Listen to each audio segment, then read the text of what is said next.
Okay, so we all know the news for UFC 303. Conor McGregor is out of his Michael Chandler bout.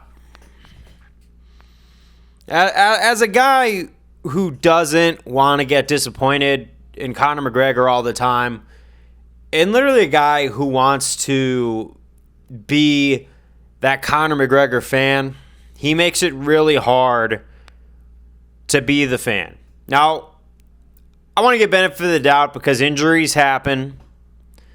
Just like Khamzat Chimaev, sickness happens, right?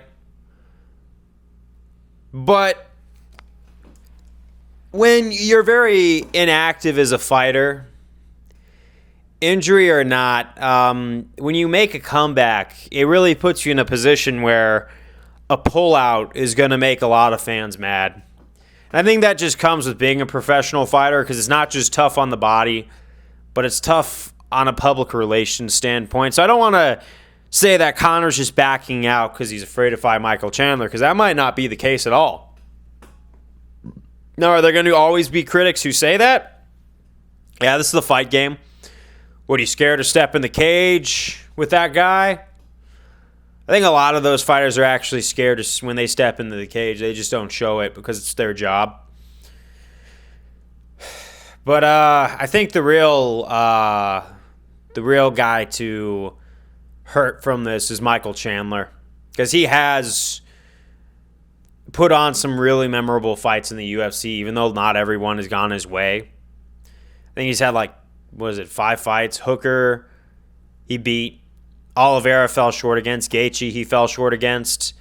He bounced back against Tony Ferguson, but even then, Tony rocked him a little bit before he got that kick. And then he had a war with Dustin Poirier that just kind of didn't go his way in the third round at all. So for Conor McGregor, it's like, where does he actually stand among lightweights? Because I feel like that Conor fight, although Chandler's all about putting on a show for the fans, there was a big chance that Conor McGregor could catch him in this one. And I shouldn't be talking like this fight isn't going to happen because they said they're rescheduling it for August or something like that. Fair enough. I just hope we see the fight by the end of this year. My only thing is I've kind of seen the can get kicked down the road so many times on this one that I'll believe it when the octagon door shuts and they both make it to the octagon. Because I really do want to, but it's like after a specific amount of time you hear this one, that someone's out because XYZ reason, someone's doing this, especially if you're in Conor's position where you've just been inactive for a long time. Because one, you're recovering from an injury, fair enough. That leg break was brutal, but then you choose to get into Hollywood where it's like thinking, did your time away from the octagon get you to do something else with your life? Which if you did, it's okay. I mean, you have enough money to the fact where you don't have to step into that octagon anymore. You can you can sell your whiskey, you can sell your things like that. But just, I hope he's not teasing the fans. Because I don't want him to go from that double champ to the guy who's just making a living being a troll in the fight game. Because it is really just, if you're a ride or die with McGregor and you just make excuses for the guy and you're one of those hardcore fans who doesn't want to critique him because he's your idol and you literally just worship the ground he walks on because he's got a lot of money, then maybe it's funny to you. But to the people who remember why we got on board the McGregor train, we understand why we've already got one foot off at the next exit. So who knows? We might see this fight really in August or whatever when they're planning on rescheduling it. I thought that it would have been a perfect matchup for International Fight Week. It would have been awesome. Is waiting a couple months in the cards? Yes. It's just at this point with the amount of inactive fighters who pull out, whether their health reasons are legitimate or not, because they all seem pretty legit. Just like with Khamzat, I saw those hospital pictures, and it does look like he's going through some serious health problems.